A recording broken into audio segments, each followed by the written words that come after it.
All persons not members or guests of a VFW member will kindly retire. I'll get there somewhere along the way.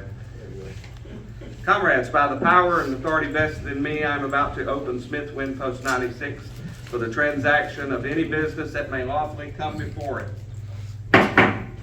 Comrades, please stand and uncover.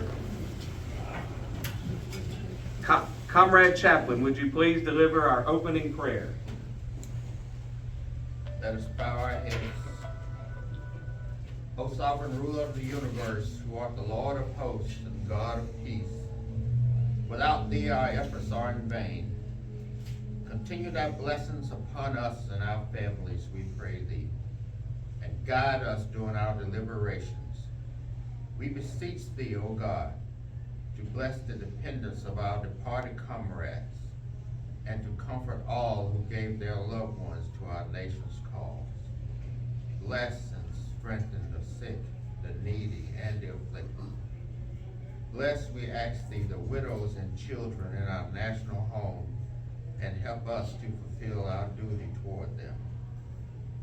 Continue thy favor upon our order, and help us to practice the spirit of true comradeship, both in our councils and with the world at large. Enable us to better the community in which we live through our devotion to duty as citizens. We now have a moment of silent prayer for our departed comrades and for those missing in action and those held as prisoners of war. These and all other necessary blessings we ask of thee, mighty ruler of the universe. Amen. Amen. Remain standing. Comrades, please cover as appropriate. The flag of the day will be the flag to the podium's right. Come to attention. Recite the pledge. Present arms. I pledge allegiance to the flag of the United States of America and to the republic for which it stands, one nation, under God, indivisible, with liberty and justice for all. Order, arms.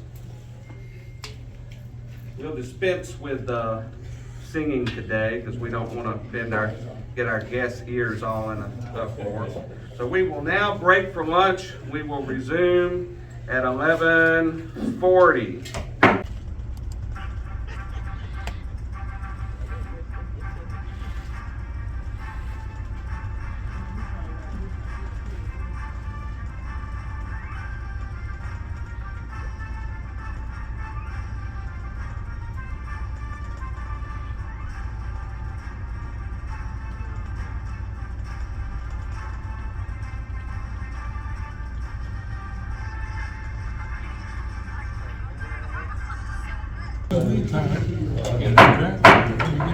Comrades, we're assembled again to transact business of mutual benefit.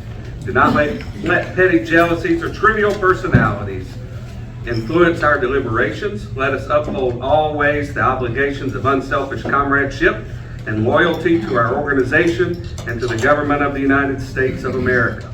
I now declare Smith Winn Post 96 duly open for the transaction of business. Our VFW charter is the purpose of this corporation shall be fraternal, patriotic, historical, charitable, educational, to preserve and strengthen comradeship amongst its members, to assist worthy comrades, to perpetuate the memory and history of our dead, and to assist their surviving spouses and orphans, to maintain true allegiance to the government of the United States of America and fidelity to its Constitution and laws, to foster true patriotism, to maintain and extend the institutions of American freedom, and to preserve and defend the United States from all her enemies.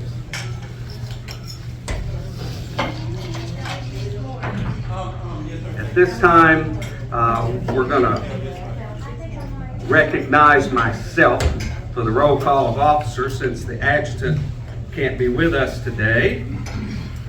Is he excused? He is excused, actually.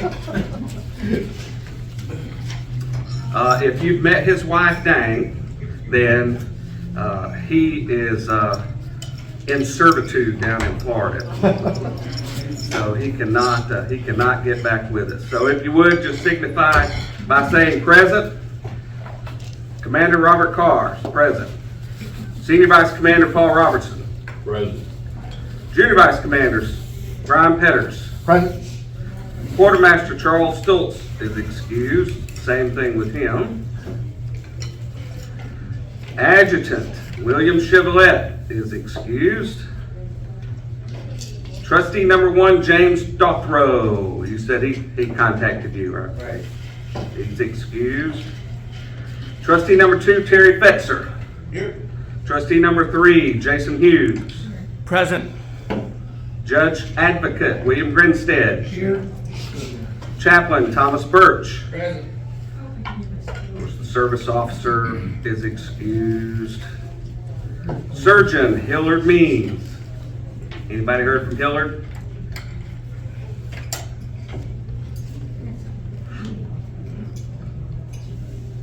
Well, I'll have to mark him unexcused for the moment. All right.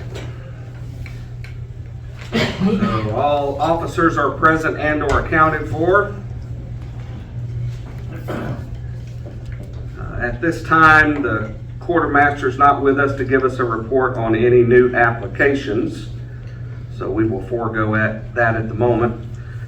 But I would like to take a moment, and this is something that we just recently started trying to do when we get a new member in the post, is to actually have them go through the member obligation. So at this time, I would like to recognize our newest VFW member, Comrade Burzes. I'll get it right eventually. Burzes. So if he will, if you would come up for the podium here.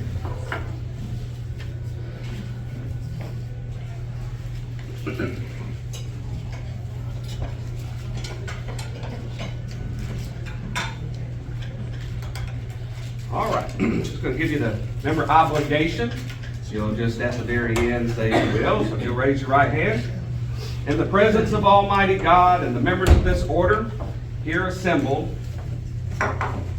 do you, of your own free will and accord, solemnly promise and declare that you will bear true allegiance to the Constitution of the United States of America, and you will always be loyal thereto?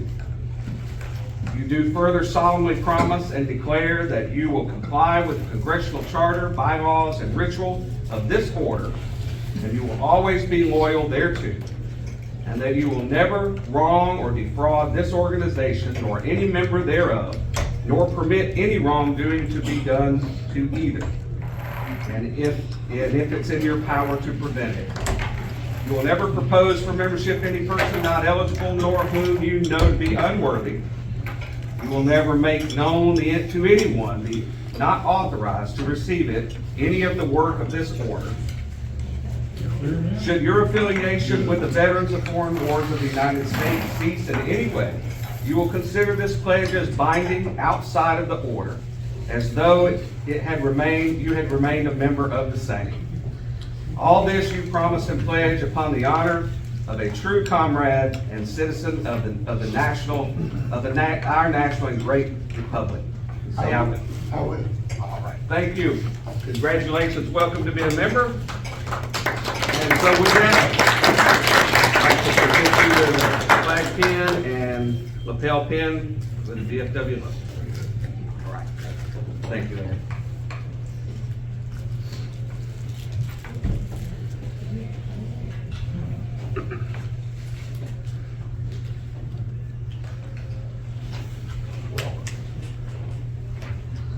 All right. And as with any organization, the lifeblood of that organization is membership. Since I'm throwing papers. Thank you, Comrade Cooper.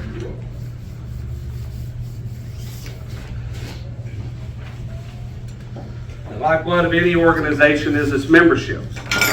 And we have grown in membership very well over the last few years. Matter of fact, the last 2 of the 3 years, we have made All-American. We've been recognized as an All-American post for our adherence to our programs and increasing in membership each year. So with that, I would like to take a moment and recognize some guests that we have today. Can you hear me back there, Jason? Gotcha. All right. So we have as a member or visitor with us today, Marquetta Johnson. She was with the U.S. Army. You will stand and... So I'm going to ask her to just tell us a little bit about herself. Good morning. Good morning. So I am Marquetta Johnson. I am born and raised here in Montgomery, Alabama. I U.S. Army veteran. I served 9 years in the Army, where I deployed 3 times to Iraq. It was a joy. I enjoyed the Army, but I love my kids more. So right now I stay at home. Well, I do have my own real estate company, but I stay at home and I'm very involved in the community and with my kids. So thank you all for inviting me. I'm glad to be here. Just, excited to see what the VFW is about. All right. Thank you. We're glad to have you with us today. Our next visitor, you may have to help me with your last name. Ruffin, okay. Is Andre Ruffin, United States Marine Corps. He's visiting with us today. So if you would, Andre, tell us a little bit about yourself. All right, good to be here. Let's see what happens.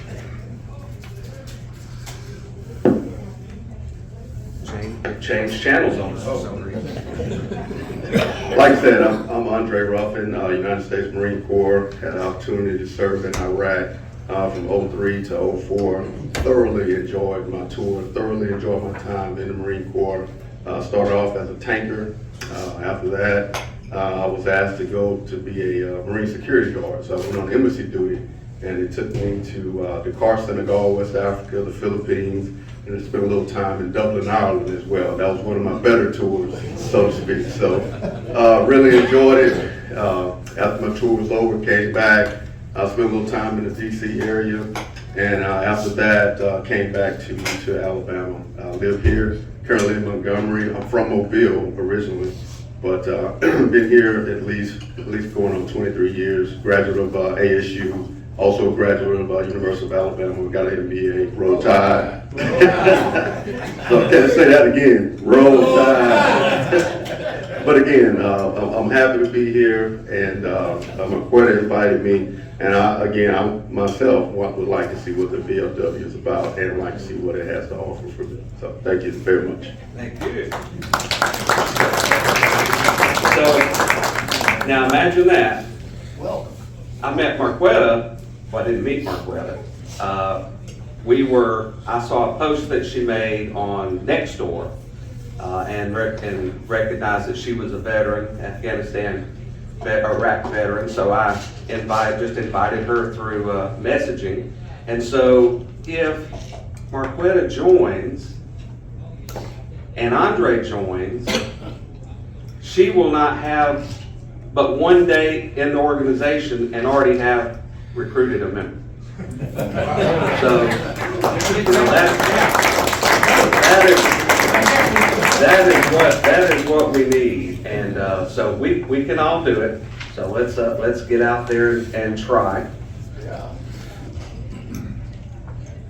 I think we have a good group here.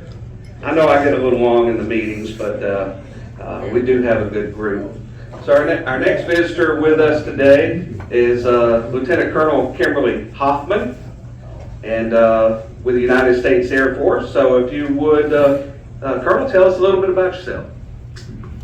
Sure. My call sign is Storm. Born and raised in Louisville, Kentucky. VFW has actually been a part of my life since I was born, basically. It's actually the reason why I joined the military.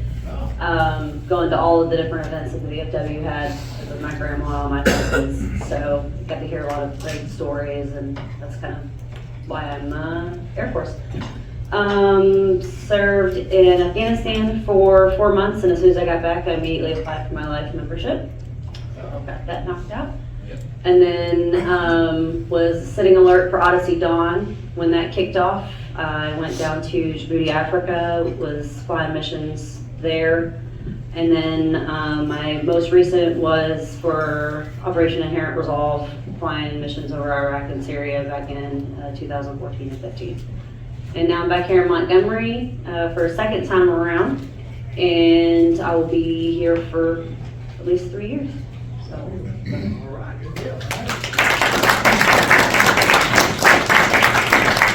Thank you, Colonel. You said you're already with the VFW. You've been with the DIRT. Life River, VFW 5421 Mill Creek. All right, all right. Would you be interested in transferring? Oh, well, we'll talk about that. We'll talk about that. You can always transfer back. Yes, you can always transfer back if you transfer to us. So, if everyone would, if you'd please give a round of applause to all of our guests today.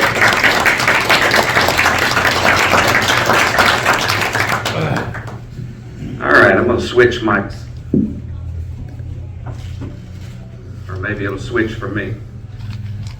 I want to take a moment to pass around the, this is something we kind of started at the last meeting. Just not gonna find a happy medium there. Last meeting we passed around this picture. Everyone remembers where in 1946, our August 8th, 1946 meeting. And I'm going to pass around the other picture. It's on the other side, which is where in 1947 the Veterans of Foreign Wars created the National Marble Tournament, which helped World War II veterans reintegrate into society and taught boys life lessons. The national tournament ran from 47 through 1962. The below photograph from 1956 shows our Smith Windpost officers presenting a bicycle to the Alabama champion of the VFW National Marble Tournament. The change to team sports and expenses of the tournament and loss of sponsorships likely led to the ending of the tournament, but I'll pass that around and everyone can see. And I wish I knew who the two officers were, but we do not. With that, I'm also going to send around Paul Ernest. Brought us some pictures of that were made by a Global Hawk. It's a picture of the Global Hawk and some pictures of Pearl Harbor. So take a moment to look at those as well. These don't have a protector on them, so please wipe your hands before you handle them.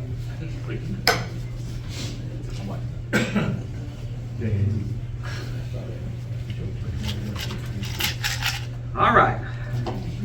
The adjutant, or the acting adjutant, being myself this time, has the minutes from the previous meeting on your table. You should have had time to review them by now if you wanted to. I need to know, or I'm calling if there are any discussion or corrections to the minutes. I move that the minutes be accepted as written. You gotta let me 3-time it. The bylaws say I have to 3-time it.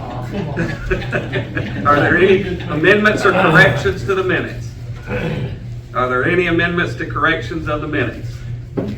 Hit it. I move that the minutes be accepted as written. Second. All right. We have a motion to accept and numerous seconds. So with that, all in favor of accepting the minutes as written, say aye. Aye. Any opposed? All right, motion carries.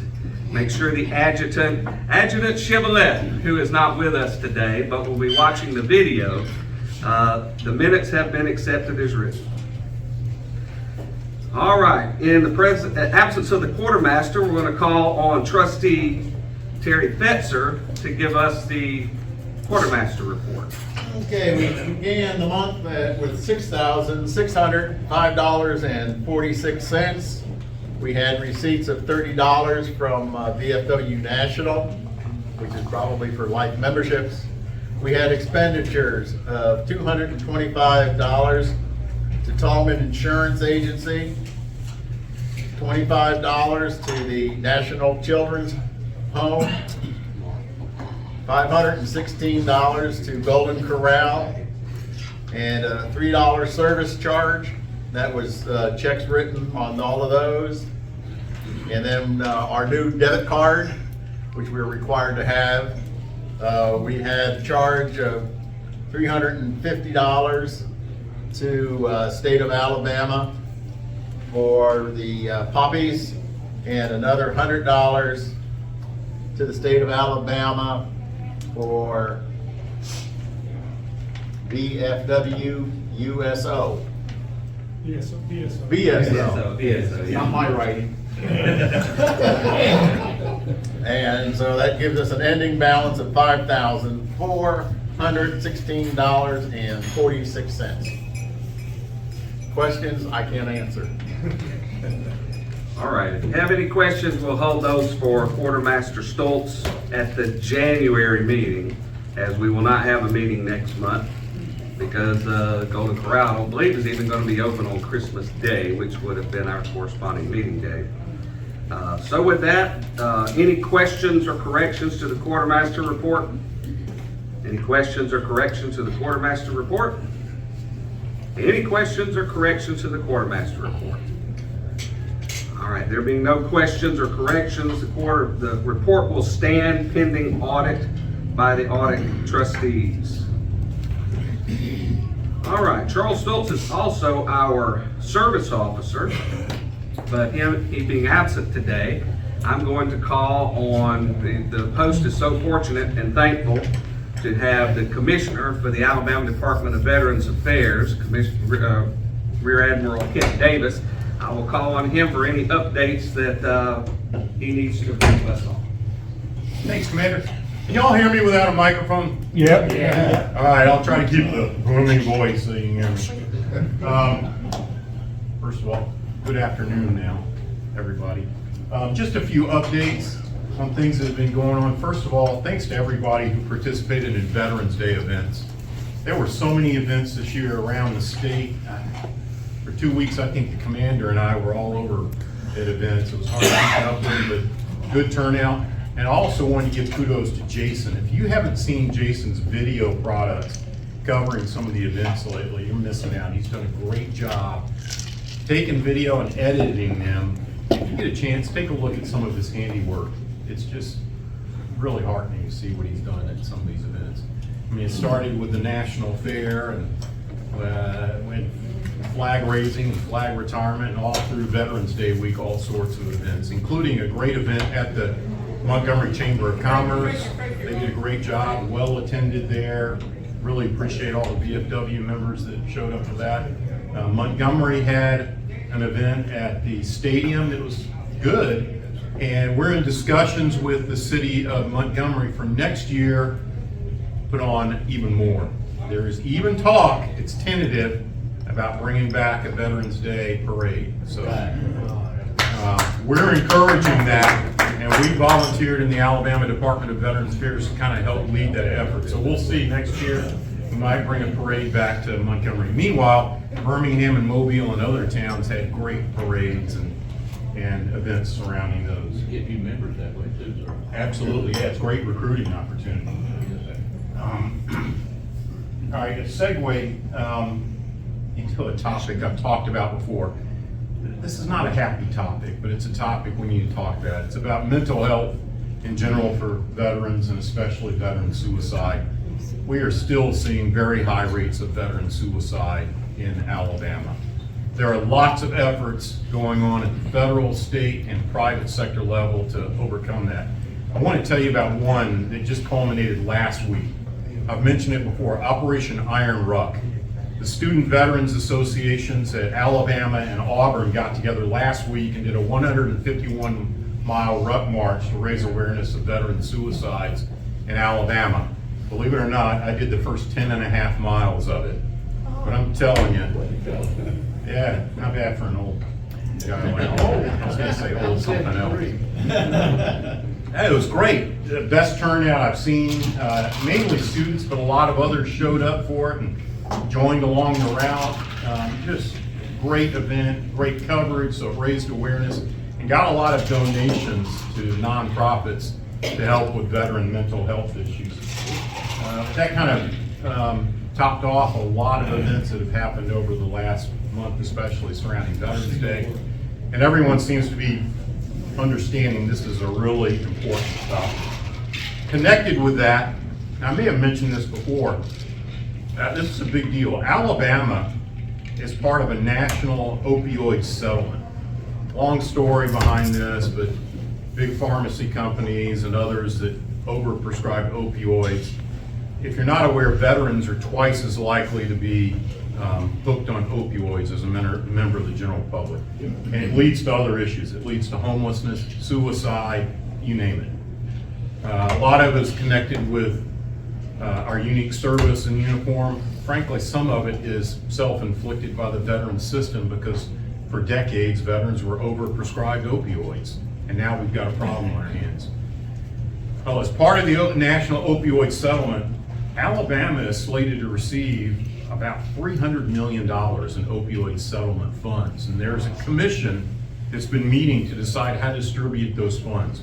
The State Board of Veterans Affairs, my boss, has met recently and passed a unanimous resolution urging the state to reserve 25% of those funds specifically for the veteran community because they're so heavily affected by the opioid epidemic and overdoses in this country. So if you hear that news, it's a chance for VFW and other veteran service organizations to weigh in on a very important topic that could do some real good in helping the veteran community. So be on the lookout for that in the news. The Opioid Settlement Commission, it's going to get a lot of coverage. When you're talking that much money, you know, let me say this politely, the lines will be long trying to get at that money. And veterans need to be at the forefront saying, you need to preserve some of that money to support the veteran community. At the federal level, the PACT Act, which was passed, came into law in August of 2022. I've talked about this before, and I tell everybody, if you're a veteran from Vietnam forward, who may have been affected by toxic exposures, everything from Agent Orange to burn pits, even if you had a claim before that was rejected, you need to look at your new benefits under the PACT Act. And we've been processing a lot of claims under the PACT Act, but the system is responding pretty well. It's taken about 6 months on average now to process a PACT Act claim, but I would urge you to look into a PACT Act claim. Everybody should know about the PACT Act now. There is another federal law that just came online earlier this year called the Compact Act. People get them confused, unfortunately. The Compact Act is the new development that addresses veteran suicides. And what the Compact Act does is it allows any veteran to go to any civilian emergency facility if they're having a mental health crisis and get immediate help, and the federal VA picks up the bill for that. It can even include inpatient services. So the bottom line is, if you know a veteran, or God forbid you yourself find yourself in a mental health crisis, you go to the nearest emergency room now, tell them you're a veteran, and they should know about the Compact Act, admit you, give you the services that you need, and the federal VA will be notified, and the veteran doesn't have to worry about, gosh, if I go in, it's going to cost me all this money. The federal VA will pick up the tab under the Compact Act now. That's a huge development for veterans. I'm so glad to see Storm Hoffman here. I got to know her when I was a civilian at Maxwell Air Force Base, and I asked for a better airman and officer. I mean it. I'm going to steal her thunder a little bit. She's involved in the planning for the air show that's coming up. If you don't know, in early April, Maxwell is going to have its first air show, I think in 7 years. 6 or 7 years it's been since the last air show. Blue Angels, yeah, the Navy is going to be involved, and the Navy has decided the week before they're going to have Navy Week in Montgomery. They're going to bring a lot of admirals to visit civic groups. Might even be an opportunity to have someone come to VFW and just give a spiel about what's going on in the Navy, so. That will be in April also? It'll be in April. In fact, we're meeting with the advanced team for Navy Week, I think, in our office later this week to talk about what they're gonna do the week ahead of the air show. And the air show, I will go ahead and say and defer to you. I won't schedule anything for April, and through your contacts, if you can. I'll see if I can get someone somebody. to come. It's open invitation. Air show is going to be great. In addition to the Blue Angels, they're working on other aerial demo teams. We're going to have a presence there. We're going to make it about active duty and veterans, and talk about benefits that veterans have earned, because a lot of people who show up for the air show are veterans and their families. So keep that in mind. Do you remember the date, Storm? It's like The 5th is the STEM day for schools. So if you have any children, grandchildren, or connections with the schools, and you don't have an invitation for that STEM day, please let myself or Mr. Davis know. And then the 6th and the 7th will be the open to the public 2-day air show. y'all hear that? April 6th and 7th is the actual air show at Maxwell. So it's a big deal. It's going to be a big, nice air show, first in a while. All right, 2 quick updates. At the state level, what we're working on, we still have an overwhelming demand for both our state veterans homes for long-term care and burial services. You know, the World War II, Korean War generations, and now the Vietnam veterans are in need of those services.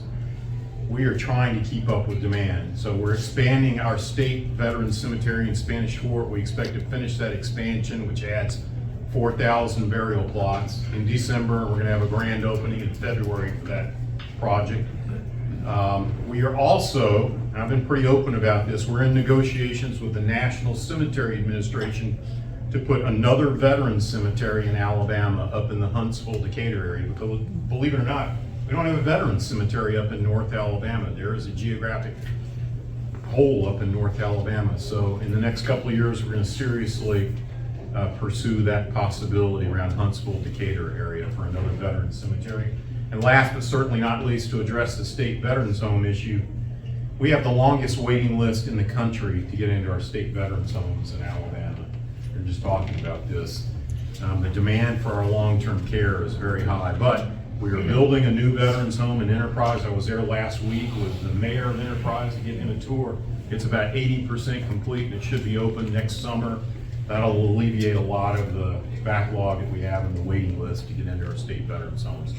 I'll be glad to answer any questions anybody has. A couple of people have already said they wanted to talk to me, so I'll definitely stick around and try to address individual questions or concerns. But I ended up talking more than I thought I would, but thanks for your attention. Thank you, Commissioner. Well, I want to thank you personally, but I want to remind everybody, there's a lot you can get from these people. I find among veterans, we don't ask. We don't ask to get into the system. We don't ask. You gotta ask to get into the system. And I will say this, it's like anything to do with the military or the government. It can take a while. It can tax your patience. But there's a whole lot out there that these people can get you, but you gotta ask. It's gotten a lot better, I promise. So if you had a previous experience with the federal or state VA that didn't exactly go well, look into it again. If you look at customer service surveys lately, in the last few years, they've gotten a lot better. So I think the whole system is doing a better job. Never gonna be perfect, but it's gotten a lot better. Thank you, Commissioner. All right. I accidentally skipped over something when I was on the quartermaster report, and want to recognize a heartfelt thank you to Mark Hilton, one of our members. And Mark has made a $250 donation to the Veterans Relief Fund. So I'll have that check for you. Thank you, Mark. All right, before we get into the rest of our regular business, I'm going to go ahead and recognize our newest member, who is also a member of the Vietnam Veterans of America, Chapter 607, to come up. He's going to talk with us about funeral services that the VVA can conduct for any veteran within about 100 miles of Montgomery, I think he said. So he's going to come up and talk with us about that, and because there's not really, the problems with having so many veterans pass away, and you can't always get a burial detail from Maxwell or Fort Rooker or whatever the name is now.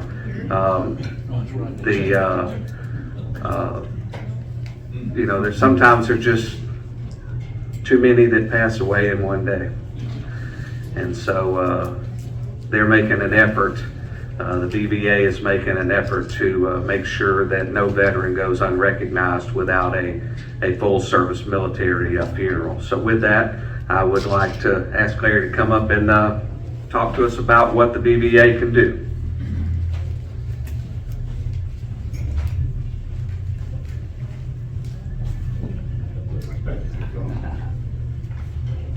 Thank you for having me. I'm very happy that I joined this organization.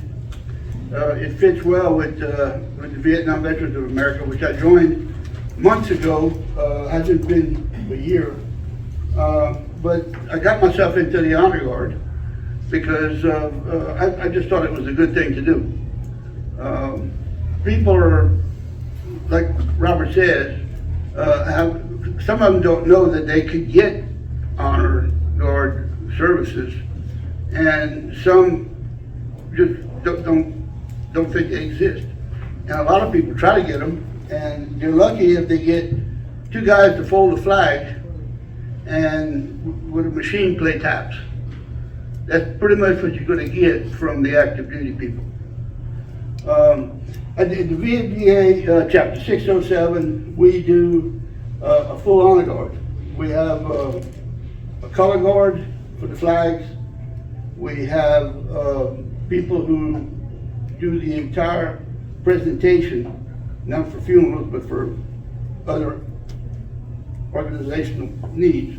But for funerals, we have a fold the flag. We have a gun salute, a 3-round volley, and we have between 2 and 5 shooters, I being one of them. We have M1 Grands. We practice a lot. We do a pretty good job. There's a cohort of mine right here, Don Reed, is also a member and wanted a rifle. What we require, and everybody should think of this, if you haven't done it, if you're young and have parents, or if it's you, you need to get you a form and be ready to.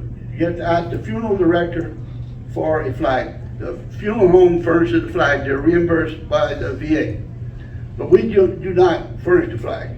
We do, however, fold it and present it to the next of kin.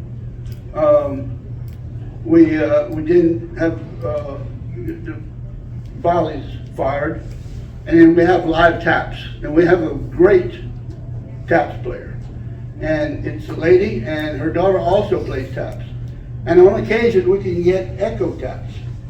And if you've never heard echo taps, it'll bring tears to your eyes.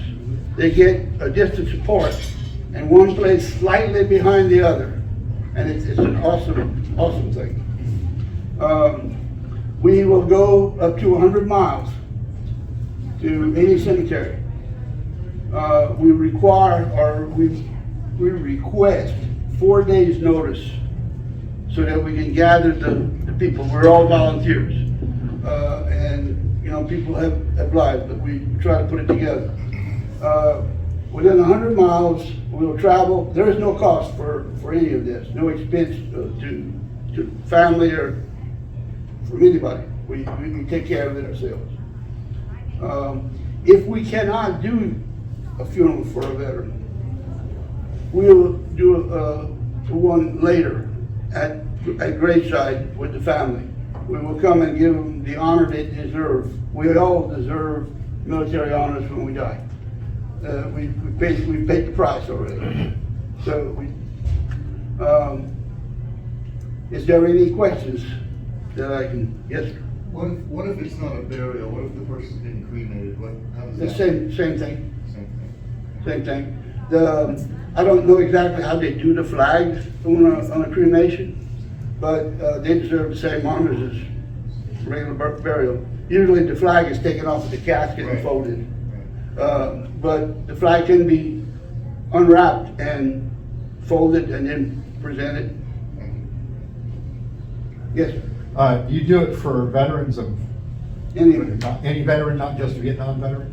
not just Vietnam, but mostly, there's only so many we can do. Right, okay.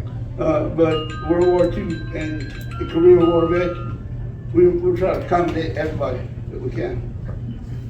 So we're not just for Vietnam. What's the number to call? I've got 3 numbers. I'm gonna give them to Robert. If you'll put it on the site and perhaps an email. There are 3 people, including myself, to call. If you have someone who has hospice or is close to the end, you may want to start putting that in progress, into the works, so we'll know it's coming. We have one of our members right now was given 2 weeks, a few days ago. And we don't know when, but we're expecting any time it'll be our call. And he's one of us.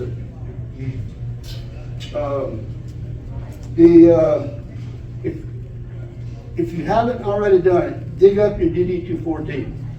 If you don't have it, bring your social security number and your ID to the VA. You can go on Perry Hill and they'll get you one. All you gotta have is your social security number and picture ID. You'll need that, and I've already done my funeral arrangements for myself and my wife, and I already have that information in their file, so they know. The only thing I cannot do myself is order the flag. So my daughter, in my case, will have to order the flag. That's the only thing she'll have to do. Any other questions? I was under the assumption that all would take place from the funeral home. It does not. The funeral home, if you fill out a form, will provide you with flags. That's what you get. That's what you get. We need to contact Alabama Heritage and Greenwood and maybe a few others, Prattville, and let them know.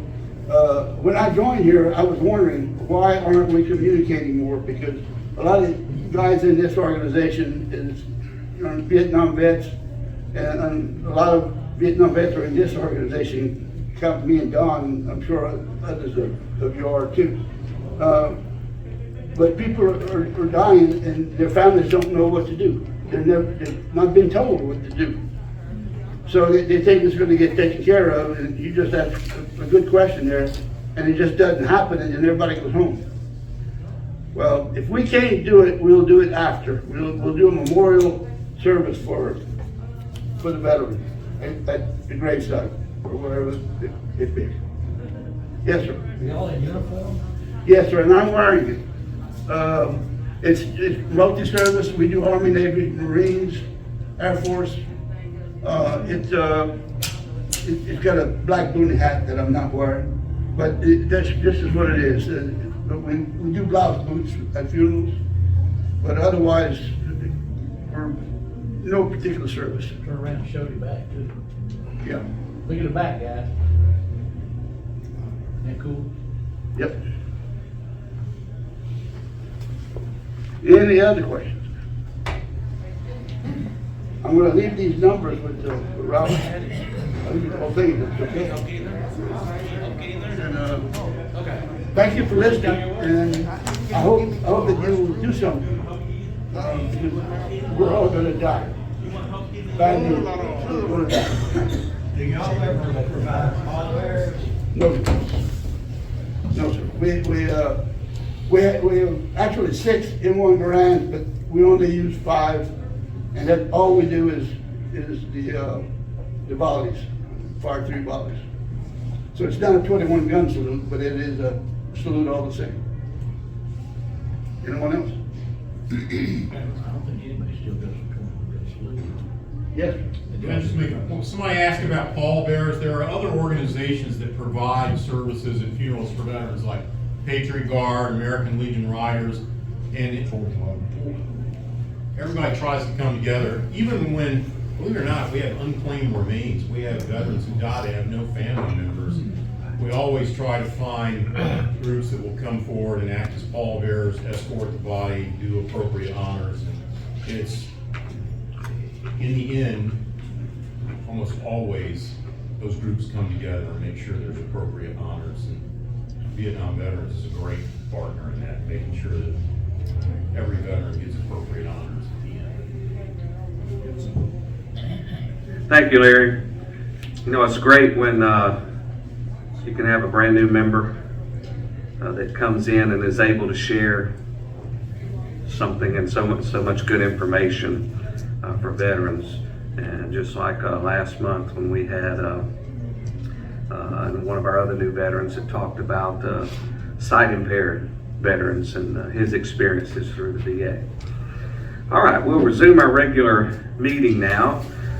So with that, our next topic is comrades or family of comrades in distress.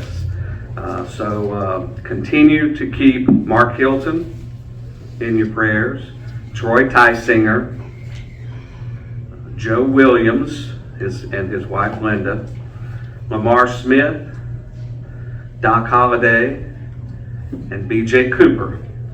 So please remember, BJ's not been feeling well lately, so please keep her in your prayers, and her spouse Joe, because you know when the wife's not happy or not feeling well, a lot of times it's hard for the husband to feel well. So because of the caregiving that has to go on. So are there any other members or family members in distress that we need to know about? All right. So please keep, again, Mark Hilton, Troy Tysinger, Joe Williams, Lamar Smith, Doc Holliday, and BJ Cooper. Please keep them in your prayers. All right, on to our committee reports now. Gosh, you know, like the commissioner was saying, we had several Veterans Day events. The Vietnam Veterans Association did a ceremony at Greenwood Cemetery, which I attended. The city did the Veterans Day function downtown, which I attended. Wetumpka had their Veterans Day function, which was at Trinity Episcopal Church that I attended. The Chamber of Commerce Chamber of Commerce recognition of Veterans Day, which a lot of us attended. So I would, if you attended one of the Veterans Day events or one of the events that we talked about, or another event, please raise your hand.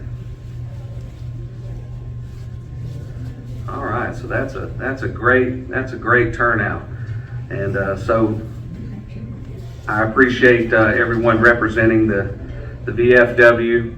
You know, if you when you're at these functions, and you talk to people, introduce yourself. If you're there representing us, then say so, because you may not have a cap or something that says VFW on it, but just let them know that you're there representing the veterans of foreign wars, because the more we make ourselves be known, the better recognition, more members, a better ability to fight Washington for the benefits that we have all fought for and deserve to be taken care of if something happens to us along the way in association with that service. All right. Next item is our committee reports. Brian Petters was over our Voice of Democracy Patriots Pen essay competition, as well as our Teacher of the Year. I will let you know that we have had submissions and selections for each of those criteria: Voice of Democracy, Patriots Pen, and Teacher of the Year. We have winners at the post level. We'll announce those at the January meeting or a little bit before. And that will put us in line to be qualified again for All-American, to be an All-American post. I would love for us to make it for a second year in a row and obtain that designation 3 out of 4 years. So that would be fantastic to be able to do that. In addition to that, we have we conduct the Montgomery County Spelling Bee. Smith-Winn Post 96 conducts the Montgomery County Spelling Bee, and I'll call on our Junior Vice Commander Brian Petters to give us an update on that. All right, schools are still getting registered for it at nationalspellingbee.com, and we should have probably 15 to 20 schools in this year. We already have one school that has done their bee, or will be doing their bee this week, and they'll be submitting their champion. That's not quite back where we were before COVID, but it's getting close. And the county bee will be the 5th of February. So if you want to be inspired by our young men and women at the elementary and middle school area age, you ought to come, because it's really cool to watch. When is that, Brian? February 5th. February 5th. It'll start at 10 o'clock. And it should be at Fraser Methodist Church, provided I get them to provide the venue for us again this year. They don't provide it free of charge anymore, unfortunately. They do charge us for that. Backing up just a moment about All-American, got to looking through some of the information and realized that we never received our All-American certificate from the Veterans of Foreign Wars. So I had to call them, and they sent us our certificate for Veterans of Foreign Wars of the United States All-American Post, Smith-Winn Post 96, in recognition of outstanding contributions made by the members of VFW Post 96 that have resulted in their post being named as a member of the 2022-2023 All-American team. In witness thereof, we have hereto set our hand and official seal of the Veterans of Foreign Wars of the United States, Timothy M. Boland, Commander-in-Chief, Dan Weston, Adjutant General. So we did finally get our All-American certificate. So we had the recognition anyway. They sent me my certificate as a commander, but they did not send the post the certificate. So I had to follow up with them to make sure we got that for the post. All right. Any other committee reports? Any other committee reports? All right, we'll move on to unfinished business. Was hoping that the quartermaster would be here to talk about this today, but I'll brief you on what we've come up with. Back long before my time in the VFW, a decision was made to sell the post building and do away with the bar and the canteen and all that, and focus on veteran needs and veteran programs. And I think we have successfully done that. The other part of that was, at the time, this was before the Gulf Wars, it was looked at that we had an ever decreasing population of veterans. It was becoming a little bit harder to get members. And so the leadership at that time decided that we would start meeting for camaraderie purposes, bringing our members together, and that we would pay, the post would pay for the meal. And in order to keep that camaraderie going, that is not always out there for our members of the military, combat veterans, in this day or that day and time. Well, with that, we've been growing steadily over the past few years, and so we're kind of reaching a point where, with the increase in inflation and all, everybody hates to hear that. Inflation to death. I'm paying $15 or more for my cable, $1 more a gallon for gas, 80 cents more for a loaf of bread, $1.50 more for eggs, just nickel and dime to death over the course of the last couple of years. But we've come to that point where we've got to do something because our reserve fund, now keep in mind the Veterans Relief Fund and our administrative fund's two different things. Veteran Relief Fund is for helping veterans. That's never tapped into for our benefit. So what we talked about doing is not doing away with us providing the meal here, but instead looking at having each member pay $2 toward the meal each time to help offset the cost of providing the meal. We don't think that is a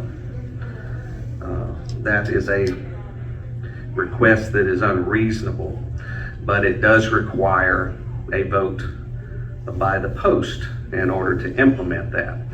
With that, guests, now that is not a person that's coming in for the proposition of membership, we would still cover that person's meal. But if someone comes with the member or is not a member or is not a potential member, in other words, they don't qualify, but they're just with the veteran that day, then they would need to pay for their meal at the register. Or if my wife comes, for example, I have a doctor's appointment, she's with me in the meetings that day and she comes with me, then I would have to pay for her meal. So that's what we're looking at implementing if it's agreeable with the membership. So I need to put that before the membership to agree or not agree with that. It probably, with Charles not being here, it probably would not be implemented in January, it may be February, because he'll need to make sure we have the ability to implement that, or don't know when it would actually come into effect if we pass it today. But we do need to vote on that today. Robert, I'd like to pay the next 6 months on that. I'd like to pay the next 6 months on that for you. Now what do you mean? Whatever that extra $2 is, how many people's here today? 25, I mean, 30? We got 34 today, but last month, I think it was up in the 40s. Right, Yeah, we had 48 last month. no problem. At least 6 months right now. okay, so we, well, first let's we need to vote on the issue of the $2 first, and then guests paying their way at the register. Do we need a motion? Yeah, we do need a motion for We that. ask for discussion first? I'm sorry. Yes, question. Dennis, you sure that $2 is sufficient? Now, what does a meal cost you? $12 is what we pay for each meal. But let me also add that question. When we shut down for COVID and had to go elsewhere because this restaurant closed, it was $8.50 a meal at that time. When they reopened and to now, we've gone to $12. So the $2 is cutting that increase in half, is essentially what it's doing. Yeah, just the increase. Just the increase. That's a small one. Right. 2 bills out of 12. Right, but our dues at VFW haven't gone up, so the post is not getting any more than it was getting from continuous members or from Life members. life members. The reason I'm volunteering this, because I don't want anybody in here to say, well, I don't have enough money, okay? Dave, will you still go with the spider trap? Yeah, I'm gonna bring one in next and put stick it on your nose. You act like I'm gonna give them to you, you know I give them to you. All right, let's move along here. So, We have another question. had another question. Yes, Bob. I was just gonna make a motion.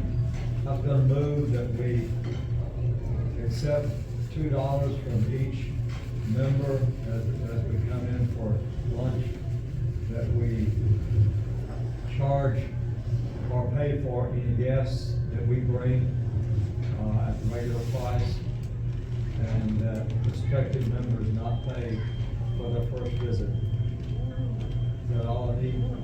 I believe so, yes, but it would be a member, that is, a person that's not a member, like myself, if my spouse came, Right. they would need to pay at the register. That's what I was saying. We would pay for it, the individual would pay for it, yeah. Yes, correct. Now, we looked at possibility of Charles, just collecting that money, and then reimbursing the restaurant, but he said that gets in, him collecting $2 at the door with other stuff's not a big deal, but having to keep up with the $12 or $11 and some odd would be a little bit too much for him. Knowing whether the person paid that bill. I'm sorry? What about the logistics of somebody? They would have to have the receipt just like they do if they're sitting outside. We need a second before we do anything else. So yeah, Bob has made the first, which is basically what we talked about. Who had the second? Second with Thomas Birch. All right, now I have a question. About 4 years ago, before COVID, we had almost $100,000. We still have it, but we're going down. Well, like last month, it was what, $500 and something dollars? That's 5,000. No, I'm sorry. What the meal cost was. 2,400, I mean, $250. We had a big crowd last year. It was So 40. $5,500 a year. How much was meal for? Anyway, so what's happening is after each audit period, which is the 516 last month is what we paid. yeah, 516. So you can imagine $500 a month. We're eating into our reserve pretty well. $5,500 a year for 4 years, that's 25, be generous, that's $25,000. We still have $96,000 4 years ago. Commander, can I address that? Yeah. A large chunk of that money was put into bank CDs so that we would not lose money as fast in inflation and maybe even make money on it. So that's separate into a different account. Okay, so the $5,000 doesn't account for our. No, that's our, That's a completely different, But it's still deal. part of our assets. Yes, the CDs are still part of our assets. So yes. that financial report should include that in some way. The trustees report does include the balances on those. That's my question. those things. Thank you. So I want to clarify that. And you're more than welcome to check with Charles if you want.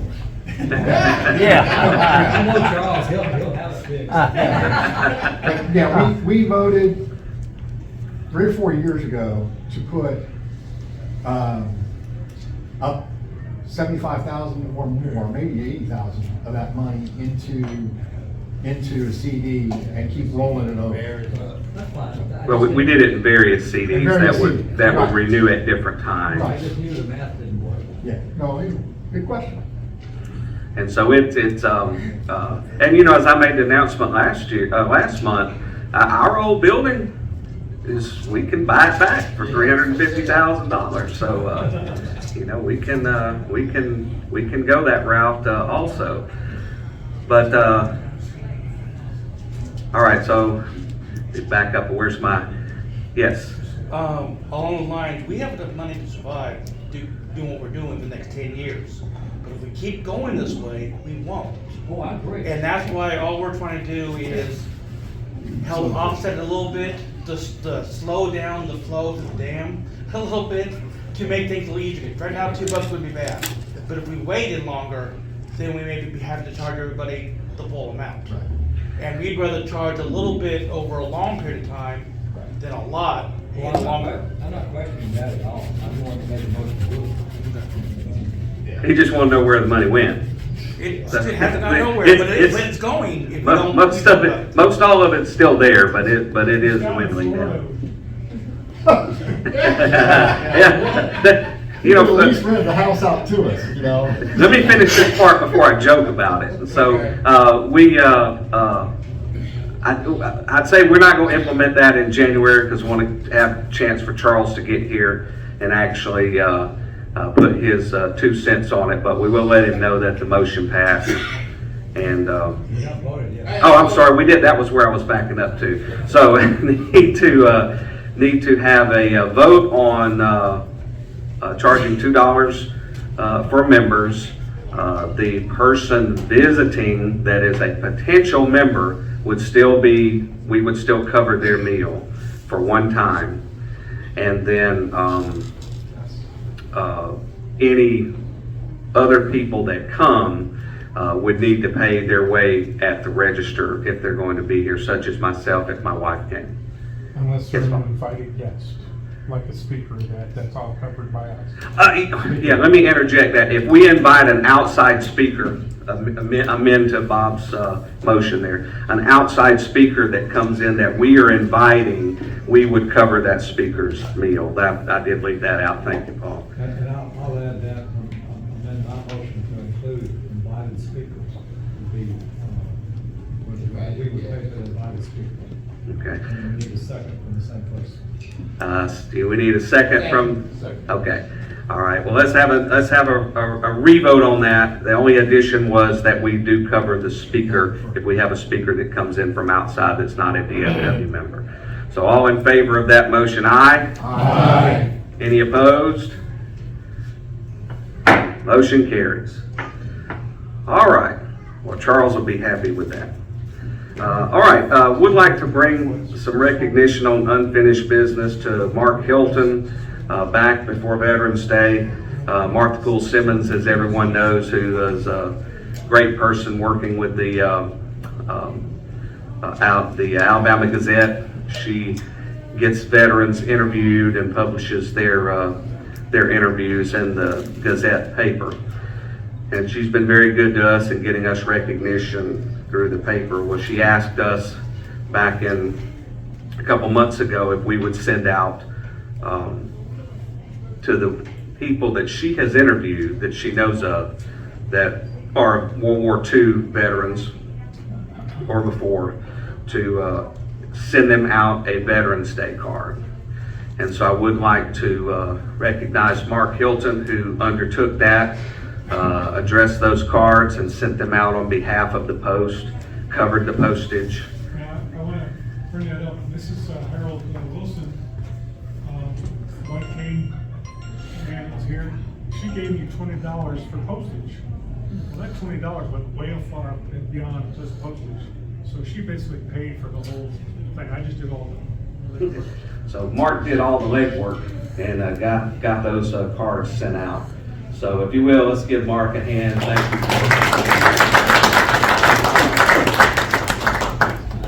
you. And as I've said many times before, Mark was instrumental in helping me, along with other members,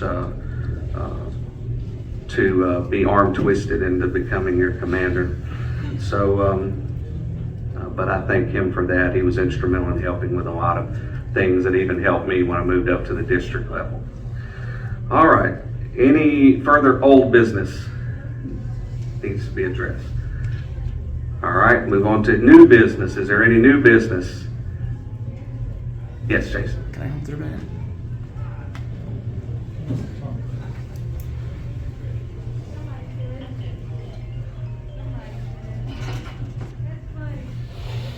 Main reason we want to come up here because, as y'all noticed, we've been videoing the different programs and stuff. If y'all have your phones available, open up to YouTube and type in VFW Post 96 and subscribe to our videos. We're also starting to do Veteran Spotlight videos. We did 3 of them last month at the nursing home or Oak Grove Inn, independent living facility we visited. And we'd also like to start doing some veteran spotlights of post members. So if anybody is willing to sit down with us for 5, 10 minutes, 20 if you like, to be able to tell us a little bit about yourself, your military service, things you've done and that kind of stuff, we'd love to be able to video it and get it out there to show American stuff what its veterans have done for them and what we will continue to do. So if y'all have any questions, feel free to ask. Look at our Facebook posts. A lot of the videos get shared there. Please go on YouTube, subscribe, and that way it will let you know when new videos and stuff pop up. Let your friends know about it, let your family members know about it, so we can get it going as far as we can. You have to get like 3,000 subscribers to get any money off it. So the odds of us ever getting to that point, we only have 19 right now, are probably slim to none. But hey, you can dream.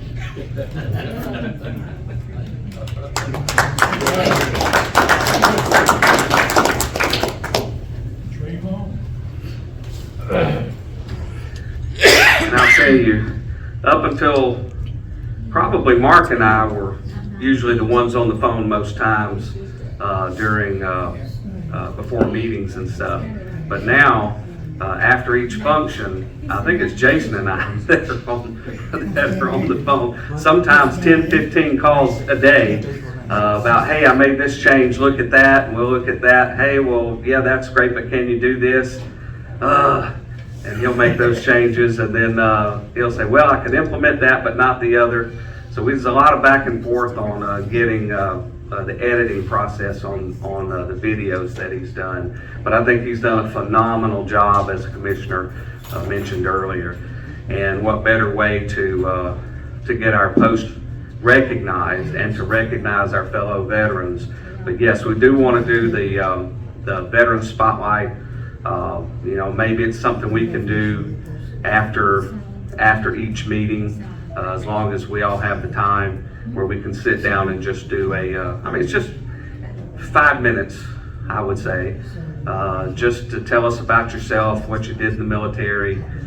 We had some real good videos from the 3 real good videos from the Oak Grove Inn.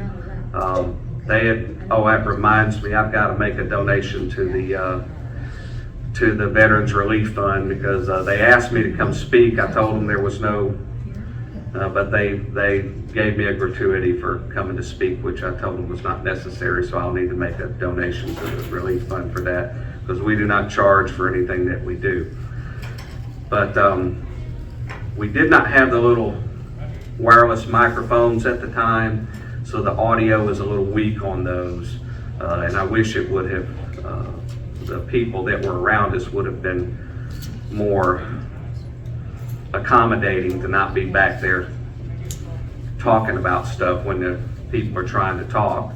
You know, one was a Vietnam veteran, and he had some effects from Agent Orange, so he was real light on the voice, and it was real difficult to hear him talk because of all the noise that was going on. But now we have the individual wireless microphones that we can put on the veteran and be able to hear them a lot better. So please, yes, on every email I send out, because I know you all read them, under where the Facebook link is, there's the YouTube video link also. Just click on that.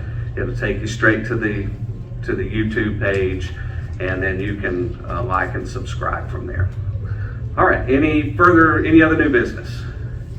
All right, just as a reminder, we will not have a meeting in December, so we will not meet that day. So this will serve as your official notification, but I will, if you've ever watched the Andy Griffith show, you know he was waiting on the official notification to update the bulletin board. But I will send out an email on that as well. All right, for the good of the order, and excuse me, I've got to find my, so I can adhere to my other adjutant duty at the moment. But the good of the order is one of the good of the order items is to go over the general order, which is general order number 5, concerning membership. This comes from the Department of Alabama. We currently have, this was as of November 1st, we currently have 8,710 members reported for 82.48% of retention. We appreciate your support as we continue membership for the 23-24 year. Annual members renewal date is between July 1 and June 30th. So I think when I looked the other day, we were at 87%. We still have 11 members that between now and June the 30th that need to renew. So please look at your date. If you're not sure, you can call me and I will look it up for you when your renewal date is. We've got one that expires in the next couple days. So that person's not here today. So we may have one person fall off. And that where we are on membership at the current time, when we ended last year, we had 93 members. We currently have 92 members with the new members that we have taken on. So we are one member short right now, but that is if every member renews between now and June, which may not happen. So in order to be one of those categories for all American, we have to be 102%. So right now we are only at 87.62, I believe. The state is at 82.48. Commanders are reminded that any member or guest barred from a post for violation of bylaws or conduct unbecoming will be allowed to attend a regular scheduled or special meeting called by post membership. They may arrive 15 minutes before the scheduled meeting and must leave immediately following the meeting. Midwinter Conference will be held January the 18th through the 21st, 24, at the Embassy Suites, downtown Montgomery. You must register with the department headquarters prior to making your room reservation if you're going to stay at the hotel. Reservations must be made with the department headquarters prior to December 11th. If you do not register, you will not get the discounted rate for the hotel if you're going to stay there. The all-state team, the state commander will select the all-state team based on the performance of each individual post. Prerequisites are listed in the 2023-24 Commander's Book. Being 100% will not make you an all-state team member. IRS Form 990s and 990Ts. All post commanders and quartermasters are reminded that they must withhold taxes on all employees and report income on all employees. Anyone performing band, etc., or contract labor must be provided a 1099 each year. Posts are required to submit IRS Form 990, 990T. Must do so by November 15th. All posts must submit a copy to the department no later than December 31st. Let's see, some of this other stuff is not.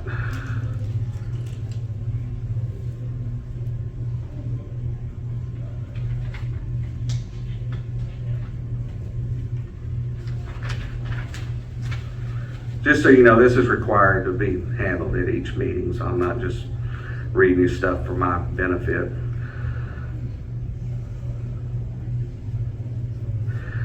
All commanders, section 219 and 704 of the manual procedure outline the various things for which the post relief fund can be used. A few years ago, the phrase "to foster true patriotism through the historical and educational programs" was added to this section. This allows the post to use relief funds for the Voice of Democracy program and other Americanism programs that are educational. This does not include post building projects, hall remodeling, color guard uniforms, or any other expenditure that does not follow those guidelines.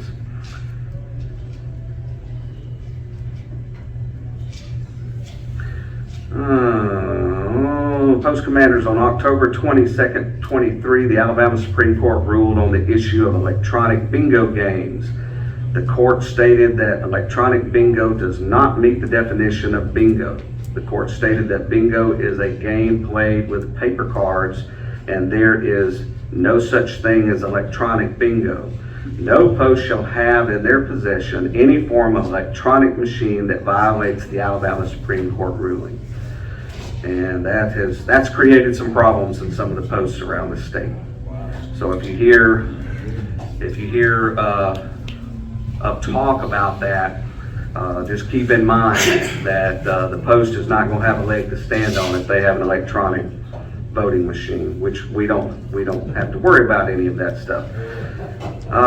To all commanders, November 11th was fast approaching. That, of course, was back on November 1st. This date is one we recognize all who have served in uniform as occasion of reflection of our service and those before us. It is a day to honor those still serving and their families. I encourage every post member to engage in some form of recognition on Veterans Day with the community by order of Danny Sample, State Commander, Alabama Department of Veterans Affairs. So, and to my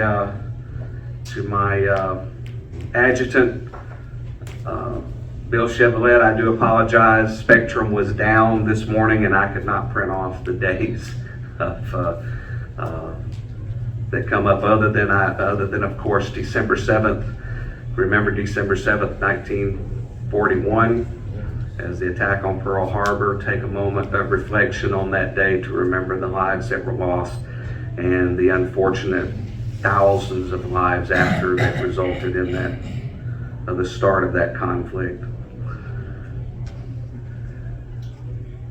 I do remember we have Christmas Day coming up, just to piggyback on what the commissioner was talking about. We have a lot of veterans who do not have any family around. Thanksgiving, Christmas can actually be the worst time of year for them. It should be the best time of year in recognizing what Christmas is about. But keep in mind, if you know a veteran who is home alone or does not have someone to spend Christmas with, try to reach out to them and see if you can bring them into the fold, because it may make the difference between the week of Christmas or the week of New Year's of us hearing about another veteran suicide, which we do not want to hear about. So please keep that in mind. Yes, Jason. Along that note, I was going to bring it up later anyway. For Thanksgiving, I tried to open my home up to have any veterans that didn't have any plans to be able to come join my wife and I for dinner. I kind of made that announcement a little bit too late, so I don't want to make the same mistake at Christmas time. If anybody on December 25th is going to be sitting home alone, I want you all to let me know and join my wife and I for, I must apologize for my cooking, but we'd love to have you over to the house, sit in front of the fire, tell a few stories, and enjoy time together. Yes, if you remember, anyone read my email, you have seen that Jason did make that offer, and that was very, very gracious on him, and he is the embodiment of reaching out in remembrance and trying to cut down on veteran suicide.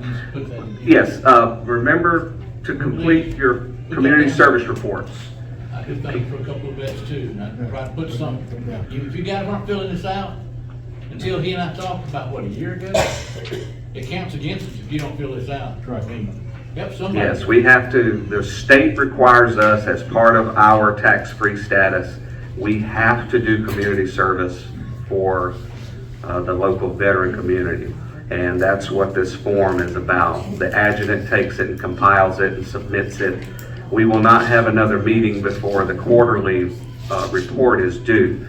So please take time to complete this today, because we will not meet in December. So you won't know what course you've done in December, but you'll report that in January when we have the next meeting. If you have stuff that you know that you've done, take the form with you and send Bill an email or send it to me outlining what category you're talking about there that you did built a wheelchair ramp for a veteran, or you paid for a veteran's meal at a restaurant or something. Bought the groceries, took them to church. Groceries, took them to church, things like that. So, oh yes, it doesn't have to be veterans, it can be general public as well. So with that, I do recognize the commissioner quickly.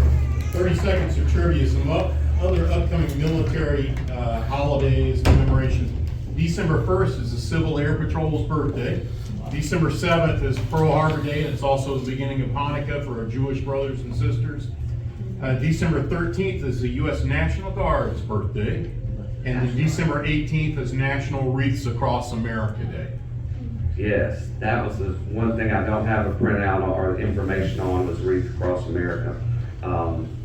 But if you have an opportunity to participate in that, please do. My wife normally does it each year. She was not able to do it this year, but she participated last year in Montevallo. And I tell you, that was very enlightening for her and my daughter to be able to go up and lay those wreaths. All right, anything else? All right, we will now, excuse me, 1 second, make this presentation.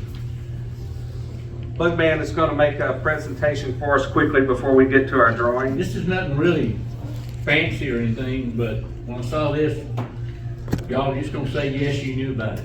Come up here, Admiral. I said Admiral. Come on, we all Navy blood here. He's not used to taking orders. I wondered if he was gonna stand up. I said Admiral. I want you to read that to the crew. Land of the free because of the brave. It's just a mug you can carry around and sell us some new members.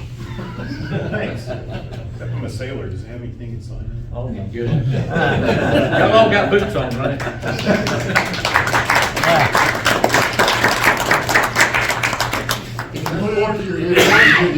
And of course, this one goes to the knothead of the group here, right? You want to give it to him? Well, thank you.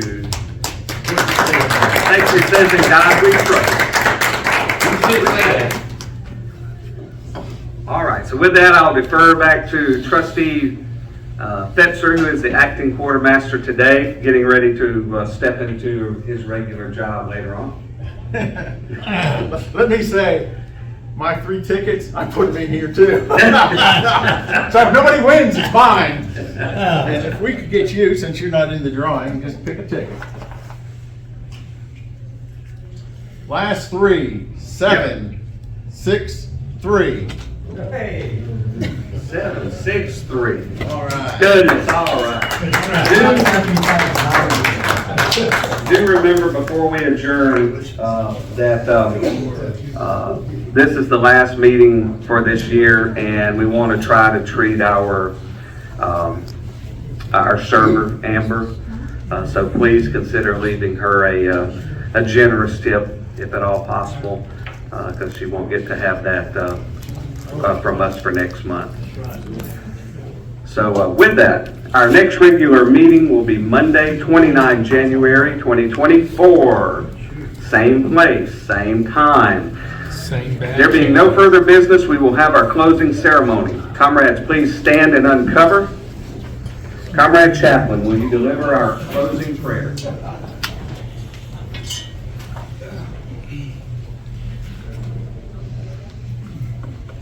bow our heads. Almighty God, the hour has come when we must part. We commit ourselves to thy care. Thou who art our strong tower of defense and our protection. Grant that in life's battles we may be strong and brave, living such lives of stainless integrity as shall reflect honor upon our country and the veterans of foreign wars of the United States, and glorify thy great and holy name. May thy good providence shield us from all harm.